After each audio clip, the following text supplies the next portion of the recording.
Welcome to the Pencil Bob channel. I hope you enjoy my stories. Moving into the neighborhood felt like stepping into a postcard at first. Quiet streets, neat houses, and perfectly trimmed hedges greeted Jack Whitman as he pulled his moving truck into the driveway. The sense of calm, however, didn't last long.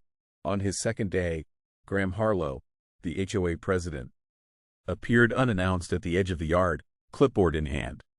He was polite, almost friendly, but there was a precision in the way he scanned every corner of the property, as if searching for some invisible flaw. "Good morning," Graham said, tipping an imaginary hat. "I notice your driveway has a slight tilt. Have you considered how water runoff might affect neighboring plots?" Jack blinked. "Water runoff? It's barely noticeable. Are you serious?" "Rules are rules," Graham replied smoothly, making it sound like any protest would be ridiculous. Then he glanced over his shoulder, and there she was, Karen Whitfield, standing near the curb, holding a clipboard as if she'd been there all along. She smiled at Jack with an unsettling calm. "We've been reviewing new properties," she said. "Your driveway isn't the problem, it's the angle. Even minor deviations can impact community standards."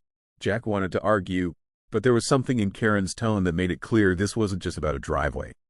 She seemed to enjoy enforcing the invisible lines Graham drew. As he watched, she scribbled something down and gave a small nod to Graham, the kind of subtle signal only insiders would notice. Over the next few days, Jack noticed other peculiar rules. A letter arrived stating that all outdoor lighting must follow harmonic spacing guidelines, a phrase he'd never heard before. Another email insisted that his bird bath, placed slightly off-center in the yard, violated the spatial symmetry clause of the neighborhood code. Jack tried to shake it off, thinking maybe he'd misunderstood, but the tension in these letters was unmistakable. Karen had signed each one. One afternoon, Jack caught Karen inspecting the property herself. She crouched near a flower bed, measuring the distance between stepping stones with a small ruler. When he approached, she looked up and smiled. "Precision matters. People think it's trivial, but even small inconsistencies set a precedent." "I'm not building a cathedral," Jack muttered. "Sometimes the smallest details speak the loudest," Karen said, standing and brushing off her hands. Her calm demeanor made the words sting. She didn't raise her voice, but her presence had weight. There was an arrogance in the way she carried herself, a quiet confidence that suggested she wasn't afraid to bend rules for her own agenda. Jack began talking to neighbors, hoping to understand if all HOAs were like this. A few shrugged, saying they'd learned to comply to avoid trouble.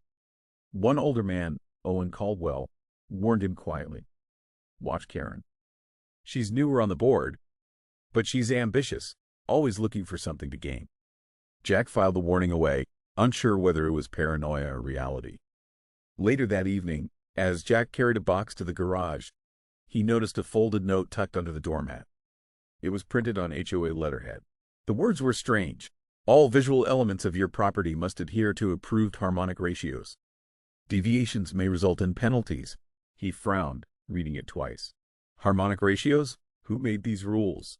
And how could anyone possibly follow them? His unease grew when he glanced across the street and saw Karen standing by a lamppost, arms crossed, watching his every move.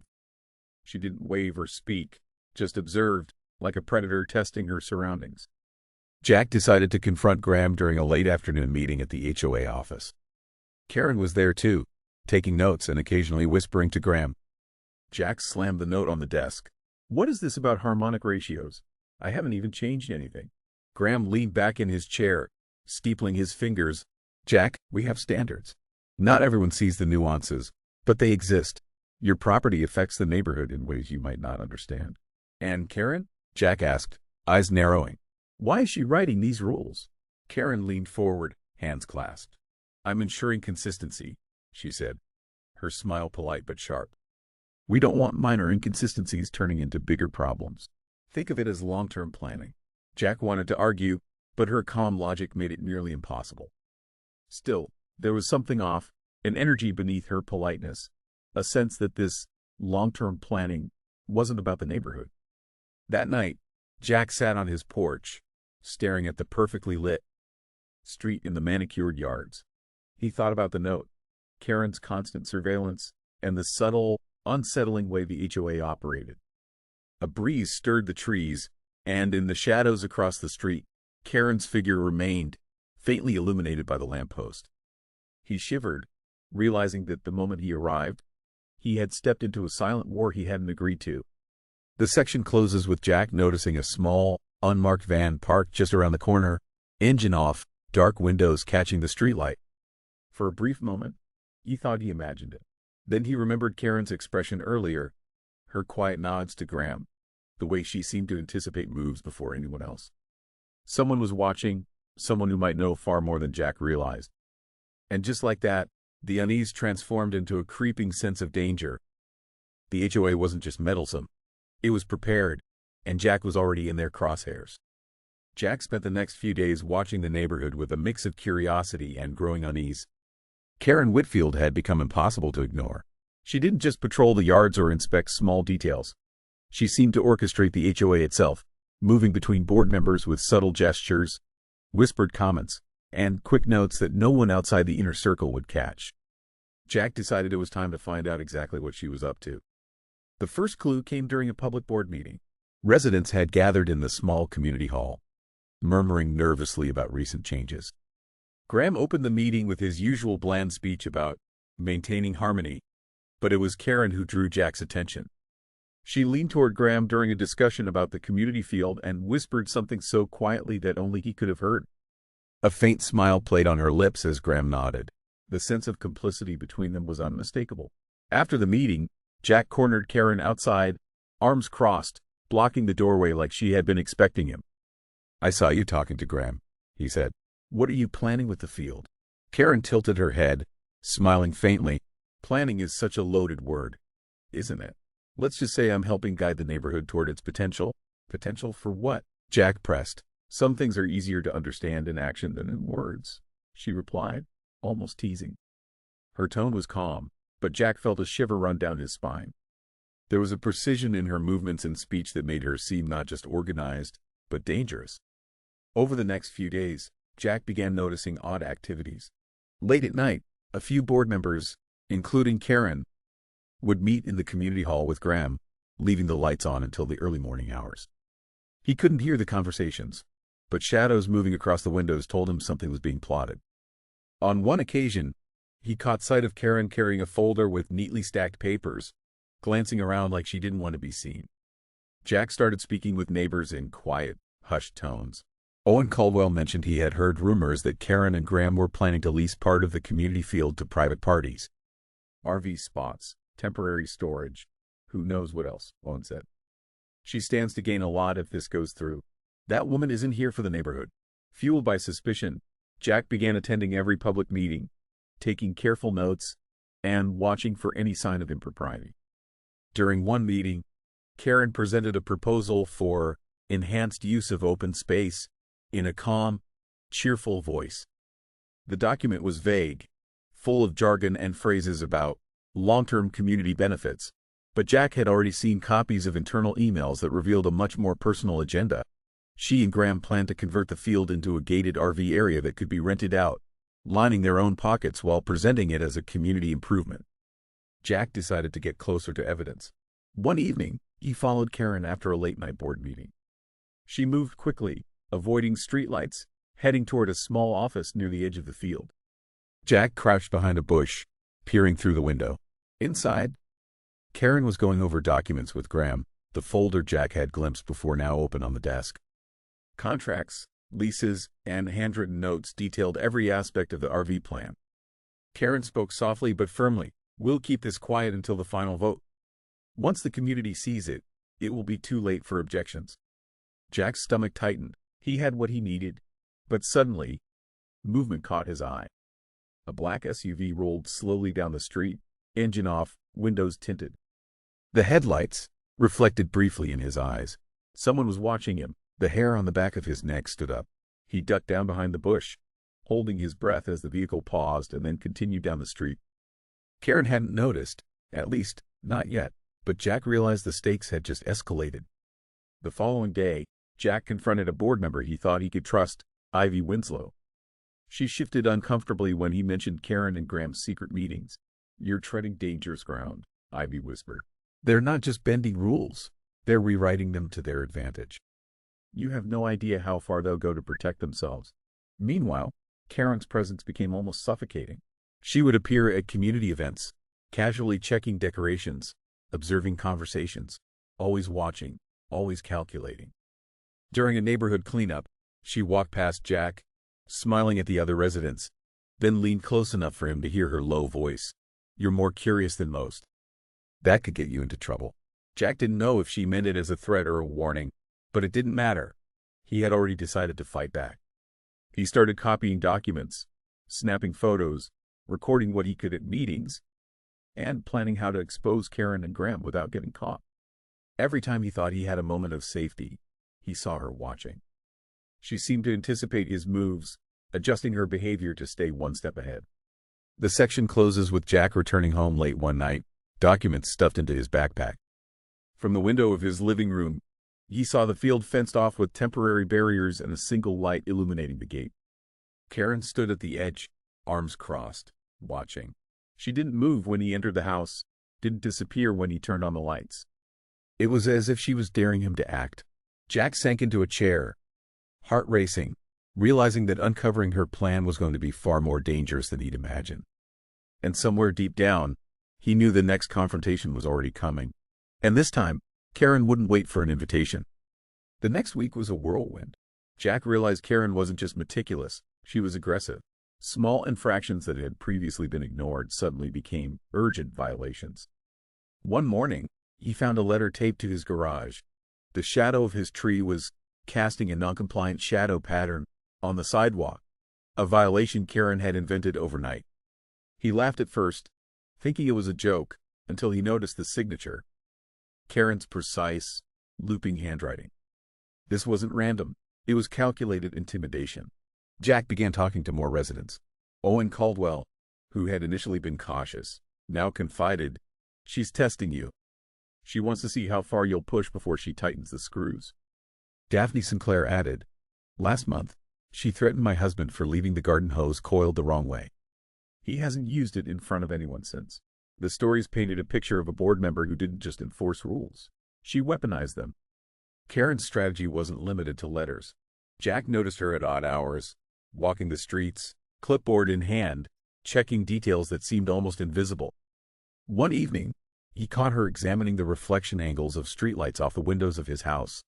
When she noticed him, she gave a brief nod, as if acknowledging that she had been caught. But then she walked away, calm and confident, as though daring him to respond. Jack realized he couldn't fight this alone. He organized a meeting with a few trusted neighbors, Owen Caldwell, Salah Rowe, Colin Barrett, and Marin Whitfield, at someone's garage late at night. The air was thick with urgency. "She's not just enforcing rules," Jack said, sliding the documents across the table. "She's creating them to intimidate and control." Marin shook her head, and Graham just backs her. He doesn't stop anything. The group agreed to document everything, record meetings, and photograph every act of harassment. Jack felt a small surge of hope, but it was tempered by the knowledge that Karen was always one step ahead. She seemed to anticipate their every move, watching from the shadows during their preparations. Retaliation escalated quickly. The next day, Jack returned from work to find his driveway cordoned off with cones and violation notices, claiming improper alignment of his garage doors with respect to the street. Karen's signature was on each one. Jack confronted her at the next community event. "You're targeting me personally," he said, raising his voice slightly. Karen smiled faintly. "Targeting? No, Jack. I'm holding everyone to the same standard. You're just the first to notice. You made it up. You're inventing violations," Jack said, frustration bubbling.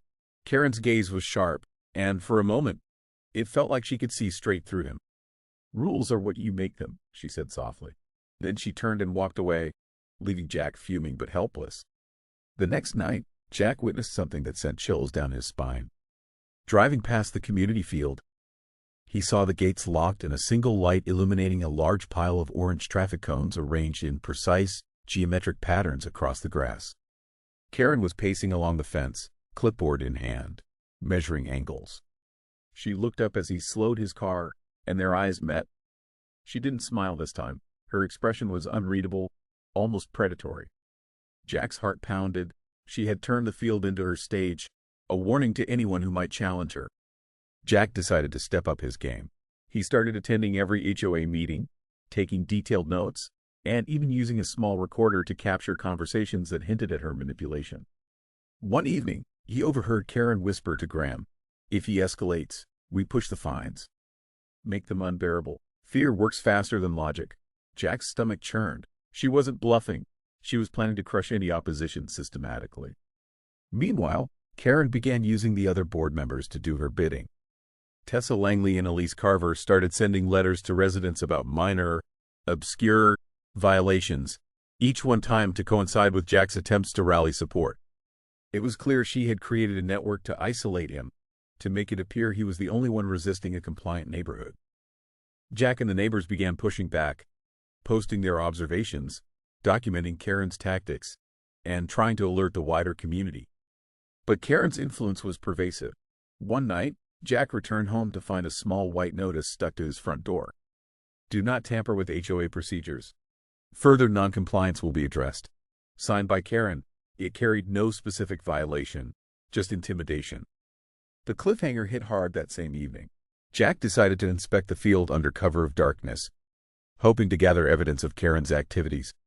As he approached, he saw movement near the fence. Two figures were carrying stacks of metal stakes, arranging them into a barricade across part of the field. He froze, realizing Karen had anticipated he would investigate and was setting up yet another obstacle, possibly as a warning. Then, in the dim light, he saw her standing atop a small rise, watching him with a calm, assessing gaze. She didn't move, didn't shout, but Jack could feel the weight of her presence like a silent threat. At that moment, a sense of dread settled over him. Karen was no longer just an obstacle. She had become the center of a silent, oppressive force, coordinating every action to intimidate, manipulate, and control. And Jack understood with a sinking certainty that the next move would be dangerous, not just for him, but for anyone willing to challenge her. The night was quiet, but the tension was suffocating. He slipped back into the shadows, clutching his documents, knowing the real battle was only just beginning. The days after the field incident, Jack realized subtle resistance wasn't enough. Karen's presence had become almost omnipresent. She attended neighborhood events, casually gliding through conversations, clipboard in hand, making notes that no one could see, intimidating anyone who questioned her authority. She had learned Jack was actively gathering evidence, and it became clear she was willing to escalate to keep him in check.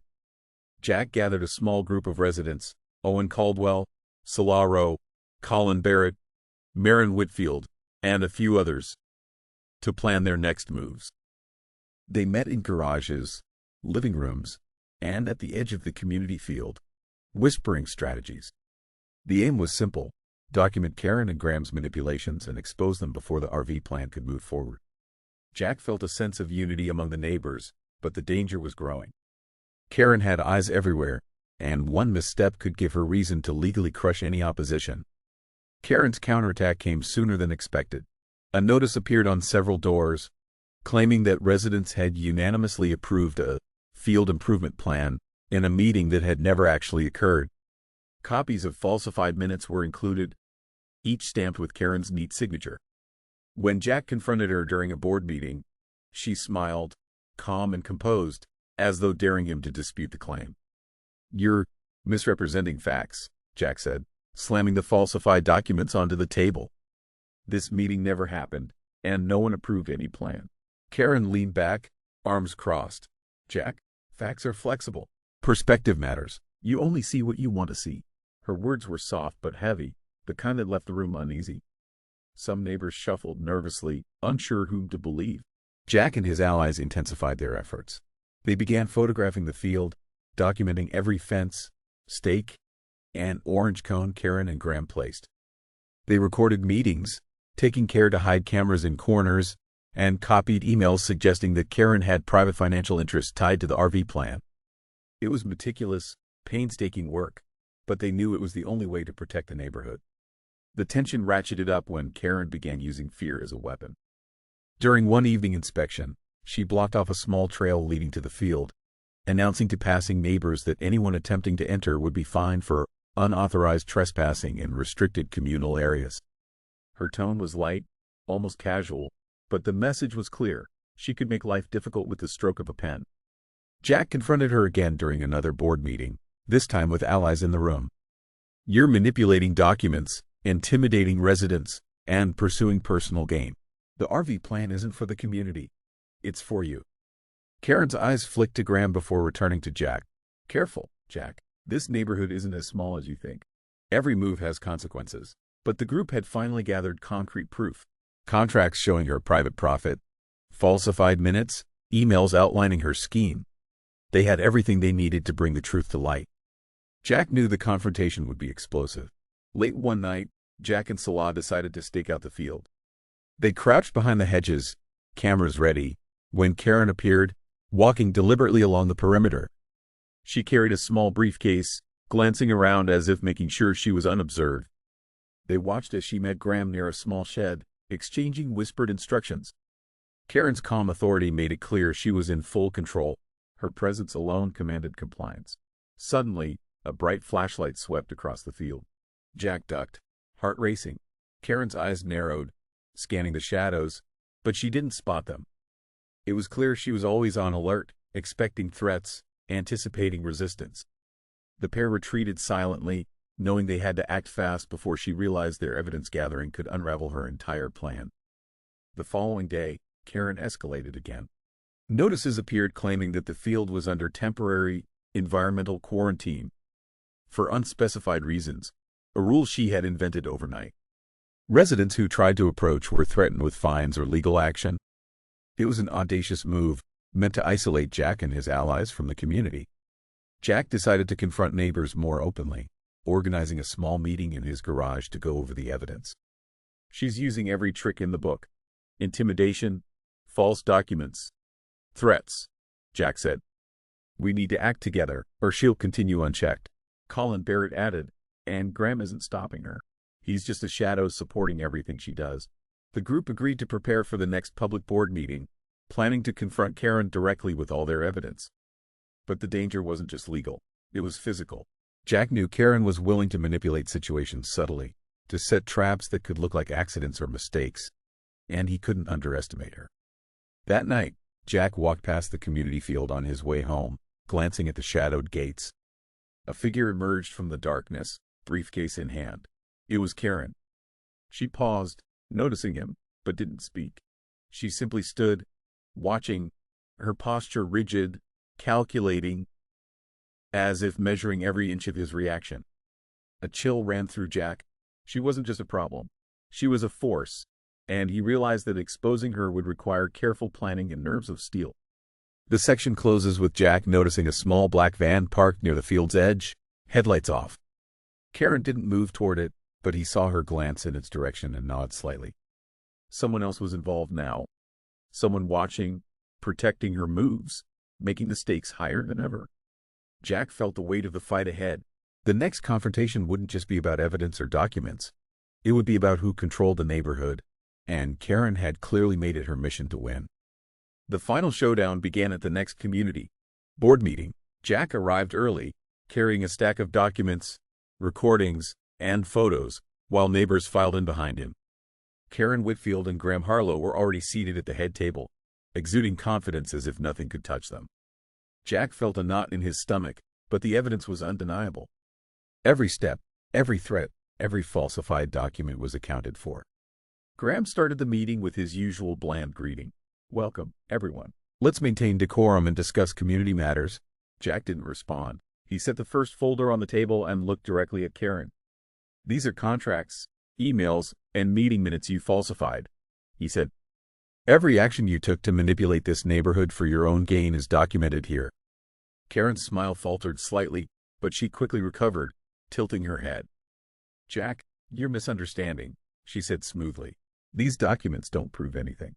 Jack clicked the recorder. A hushed murmur swept through the room as Karen and Graham heard their own voices outlining the RV plan, their conversation clearly linking personal profit to the supposed community improvement. The neighbors leaned forward, disbelief mixing with outrage. Salah Rose stood beside Jack. "Look at the contracts. They're all here. You manipulated minutes, forced fines, and threatened residents for your personal gain." Karen's face tightened. For the first time, she seemed unsure. She glanced at Graham, who shifted uncomfortably in his chair. Jack continued, spreading photo evidence across the table, showing temporary gates, traffic cone barricades, and other intimidation tactics she had used. Every move she made to scare and isolate residents was now visible for all to see. Karen started, but no one listened. She tried to speak over Jack, but the room erupted. Neighbors were shouting, some demanding that the HOA be dissolved, others calling for immediate legal action. It was chaos, the very opposite of the silent control Karen had relied on. Jack pulled out the final piece, a set of emails detailing how Karen intended to profit from leasing RV spaces in the field. "This isn't speculation," he said firmly. "This is your plan, and it's on record. The HOA isn't here to serve the community. It's here to serve you and Graham. And it ends today." Graham finally tried to intervene. "Jack, let's not jump to conclusions. You already know the truth," Jack cut him off. "Stop lying to everyone in this room." Karen's eyes darted around the hall, realizing that the weight of her actions was no longer shielded by secrecy. Some residents had already contacted local authorities. Lawyers were on standby. The room's atmosphere shifted from tension to an overwhelming sense of exposure. Karen and Graham's control, so meticulously built, crumbled in a matter of minutes. As the meeting devolved, Karen attempted one last manipulation. "The community agreed to some of these proposals," she said, her voice rising in panic.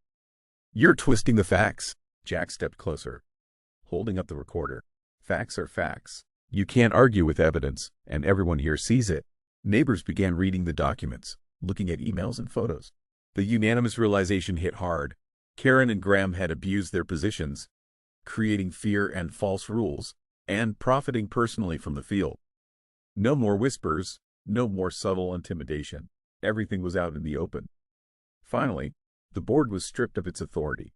Karen's role ended abruptly. Graham was removed for complicity. The HOA itself was dissolved under legal scrutiny, leaving the neighborhood free of their manipulation.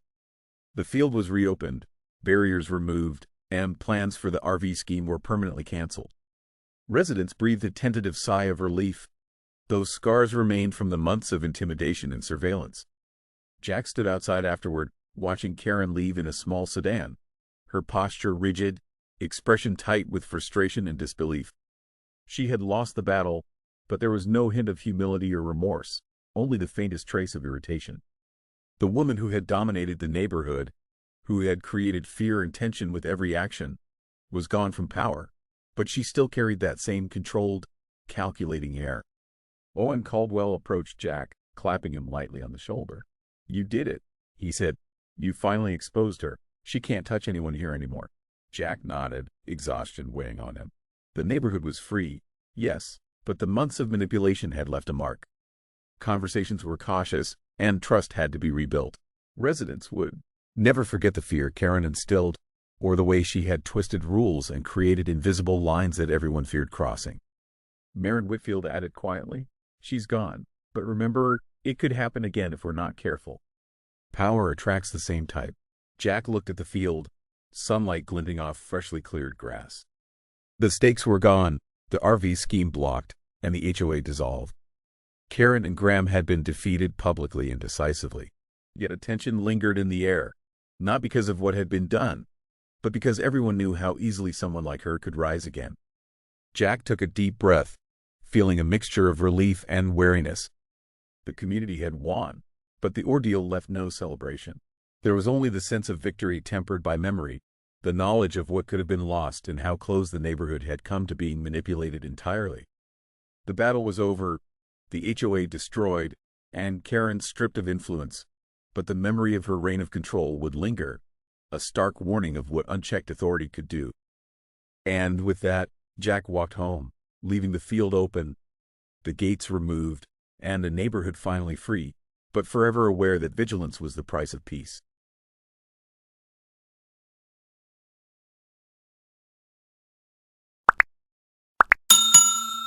I would like to thank you for watching the video to the end. To encourage us to make more videos, please like, subscribe, comment, as well as share.